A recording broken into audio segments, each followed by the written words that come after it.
भारतीय team south Africa के खिलाफ पहला टेस्ट मैच हार चुकी है। साउथ अफ्रीका ने कोलकाता में खेला गया टेस्ट 30 रन से अपने नाम किया। मैच जब टीम इंडिया हारी उसके बाद सोशल मीडिया और तमाम जगहों पर यह बात आने लगी कि पिच का इस हार में बहुत बड़ा रोल है।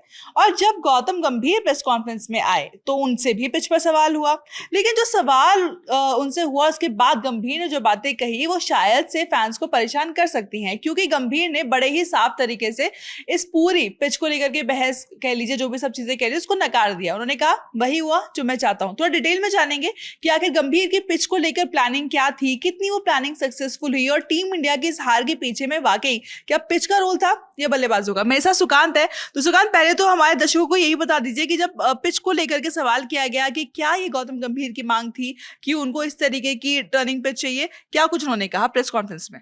देखिए, सबसे पहली चीज तो उन्होंने जो कही वो यही कही कि जो पिच को लेकर के ऐसा कुछ नहीं है कि पिच में कुछ था। उनका सीधा सीधा ये कहना था कि पिच में कोई डीमंस नहीं थे, जैसे बाकी सब कह रहे हैं कि पिच में बहुत ज्यादा मदद मिल रही थी या स्पिन कोई। मैं नहीं मानता हूं इसको। उन्होंने सीधा इससे नकार दिया।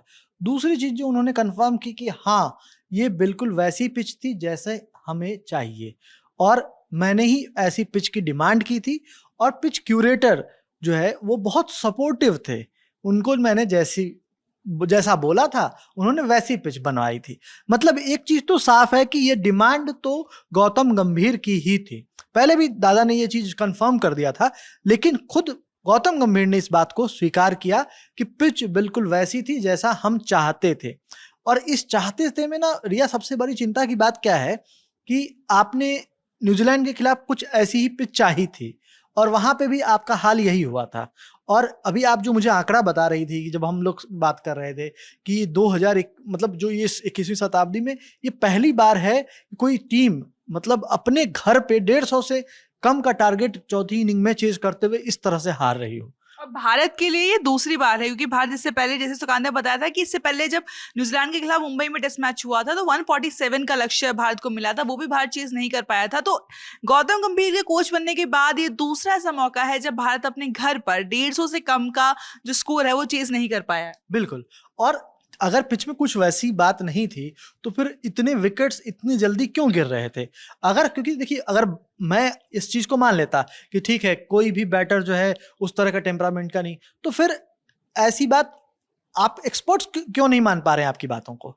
हम तो भले मान लीजिए, चलिए हम बहुत एक्सपर्ट्स नहीं हैं, लेकिन जो एक्सपर्ट्स हैं क्रिकेट के। सुकांत ये बात इसलिए कह रहे हैं क्योंकि गौतम गंभीर की प्रेस कॉन्फ्रेंस के बाद डेल स्टेन, जो कि साउथ अफ्रीका के तेज गेंदबाज रहे हैं, अनिल कुंबले जो गौतम गंभीर के साथ काफी समय तक खेल चुके हैं, उनके कप्तान भी रहे हैं और साथ ही साथ उन्होंने खुद बहुत सारी स्पिन फ्रेंडली पिचेस पर मैचेस खेले हैं, वो सब लोग इस बात से सहमत नहीं थे कि गौतम गंभीर के हिसाब से ये पिच सही है, क्योंकि उनको लगता है कि टेस्ट क्रिकेट के लिहाज से ये पिच सही नहीं थी। बिल्कुल, क्योंकि जो मैच 3 दिन में, वो भी 3 दिन पूरा नहीं, दूसरे सेशन के ब्रेक से पहले ही वो मैच जो अगर जिसका रिजल्ट आ जाए और उसमें भी 40 विकेट गिर जाए तो कहीं ना कहीं ये दर्शाता है कि पिच में कुछ ना कुछ तो था।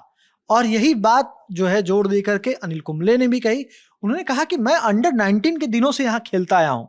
कोलकाता ऐसी पिच नहीं है जहां पर, क्योंकि भले ही इंडिया ने 6 साल बाद यहाँ मैच खेला हो, लेकिन एक समय कोलकाता की ये पिच, ईडन गार्डन्स की ये पिच टेस्ट क्रिकेट के लिए बहुत मानी जाती थी कि बहुत बड़ी पिच है और उसे बहुत ज्यादा टेस्ट क्रिकेट यहाँ पे हुए हैं। उस लिहाज से जो उन्होंने कहा कि मैंने आज तक अपने करियर में ऐसी पिच नहीं देखी कभी भी, तो मुझे ये समझ नहीं आता कि तीसरे दिन कभी भी पिच इस तरह से परफॉर्म कर रही हो या दूसरे दिन इस तरह से टर्न मिल रहा हो, मैंने कभी नहीं देखा। अनिल कुंबले का भी एक्सपीरियंस काफी लंबा है, तो उस भारत के लिए सबसे ज्यादा विकेट लेने वाले गेंदबाज में वो शुमार है, तो दिखाता है कि कहीं ना कहीं वो गंभीर की इस प्लानिंग को समझ नहीं पा रहे हैं और उससे सहमत नहीं है। बिल्कुल। और डेल स्टेन की आपने बात की, डेल स्टेन ने कहा कि अगर 3 दिन में रिजल्ट आता है, और जो मैं मानता हूं, उन्होंने ये कहा कि मैं मानता हूं कि टेम्बा बाउमा और वॉशिंगटन सुंदर, इन दोनों ने बहुत अच्छे डिफेंस को दिखाते हुए बहुत अच्छी बैटिंग की और ये दिखाता है कहीं ना कहीं कि ये दोनों बहुत अच्छा दिख रहे थे।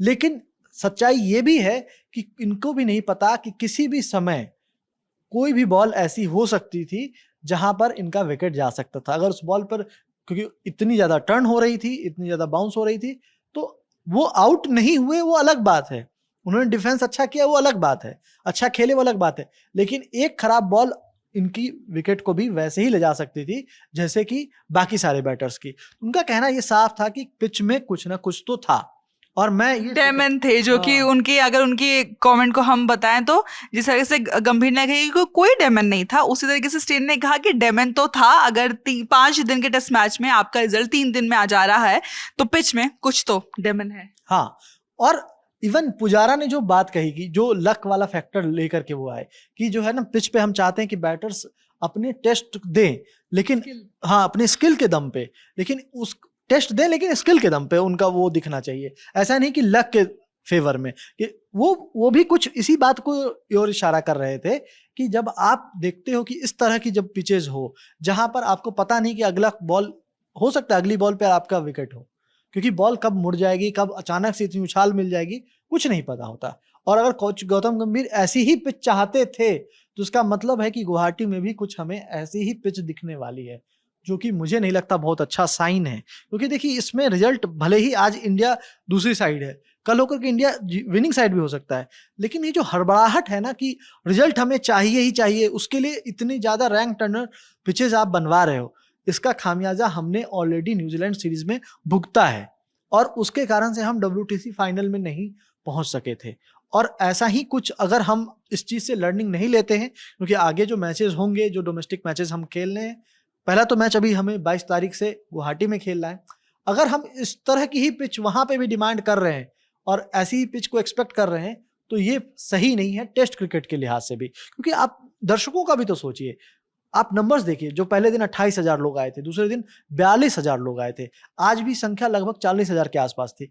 तो कहीं ना कहीं लोग बहुत उम्मीद से आते हैं कि मैच देखने के लिए कि एक अच्छा कॉन्टेस्ट देखने को मिलेगा, लेकिन जब कॉन्टेस्ट इस तरह से जब हो जाए जहां किसी को नहीं पता होगा कब क्या होगा, हर बॉल पे एक इवेंट हो जाए, तो देखिए मजा आता है, लेकिन टेस्ट क्रिकेट में फिर वो वन साइडेड मजा है, क्योंकि वो मजा सिर्फ गेंदबाजों के लिहाज से आ रहा है। आज हम मैच देख रहे थे तो जब अक्षर पटेल के बल्ले से एक छक्का आया तो सेलिब्रेशन उस टाइम पे ईडन गार्डन्स में इतना ज्यादा था, क्योंकि पूरे दिन भर से फैंस को बल्लेबाजों का वो दम देखने को मिल ही नहीं रहा था। मजा आ रहा था लेकिन सिर्फ गेंदबाजों की तरफ से, क्योंकि बल्लेबाजी दोनों ही तरफ से उस तरीके की हुई नहीं जो शायद से फैंस को ज्यादा लंबे समय तक एंटरटेन कर सके। बिल्कुल, क्योंकि हमने देखा है कि हम अच्छा क्रिकेट खेल करके भी मैचेस जीते हैं जहां पे हमने आउटक्लास किया है अगली टीमों को। आप देखो तो आपके पास बेस्ट पेसर्स हैं, बेस्ट स्पिनर्स हैं, आपको पिच से मदद क्यों चाहिए? क्योंकि ऐसी बात तो है नहीं कि आप पिच से मदद ले रहे हो तो आपको बहुत उससे कुछ अलग मिल जा रहा है। इसमें एक फैक्टर और हो जाता है कि कोई एक बहुत एवरेज बॉलर भी बहुत शानदार दिखने लगता है। आप हार्मर की बात कर रहे हैं? मैं हार्मर की बात ही नहीं कर रहा हूं, मैं इससे पहले न्यूजीलैंड सीरीज की भी बात अब ले लीजिए।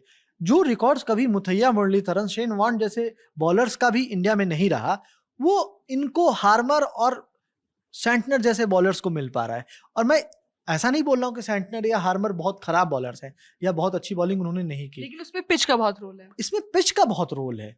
तो जब आपके पास ऐसे बॉलर्स हैं जो कि सीधे पिच पे भी अच्छी बॉलिंग कर लेते हैं, कुलदीप यादव हो गया, इफेक्टिव दिखते हैं हर जगह, जडेजा इतनी एक्यूरेसी के साथ बॉलिंग कर सकते हैं, कहीं पे भी बॉलिंग कर सकते हैं, तो आपके पास ऑलरेडी टीम में वैसे बॉलर्स हैं। वॉशिंगटन सुंदर आपने यूज ही नहीं किया उनको, तो चलिए रैंक टर्नर पिच पे आपने उनको एक ओवर, वो भी पहली इनिंग में, मतलब क्यों ही खिलाया था, बस खाली बैटिंग के लिए। और बैटिंग उन्होंने बहुत अच्छी की है, उसमें कोई दो राय नहीं कि बैटिंग उन्होंने बहुत अच्छी की, लेकिन जो आप जिस माइंडसेट के साथ गए थे, ये आपको इतने सारे स्पिनर्स खिलाने थे क्योंकि आप रैंक टर्नर पिच एक्सपेक्ट कर रहे थे, तो उस लिहाज से कोई यूज भी नहीं हो पाता है। और आप ऐसी मददगार पिच बनाते हो तो कोई बॉलर, क्योंकि इतने जल्दी तो ऑल आउट हो जा रही टीम, सबको यूज भी नहीं कर पा रहे हो आप। तो टेस्ट क्रिकेट का जो मजा होता है ना कि बैट्स से भी रन बनते हैं, बॉलर्स को भी थोड़ा स्ट्रगल करना पड़ता है, बैट्समैन को भी थोड़ा स्ट्रगल करना पड़ता है, ऐसे बैट से हमें कभी भी नहीं लगा कि बैट्समैन इस पूरे मैच में कहीं पे भी थोड़े भी हावी हुए हों, तो वो हावी हो ही नहीं पाए। और ये कॉन्टेस्ट जो आप बोल रही है ना कि कॉन्टेस्ट जब अच्छा लगता है, जिस समय जैसे अक्षर पटेल ने रन बनाए तो बहुत अच्छा लग रहा था, क्यों? फैंस आते हैं मैच को एंजॉय करने के लिए।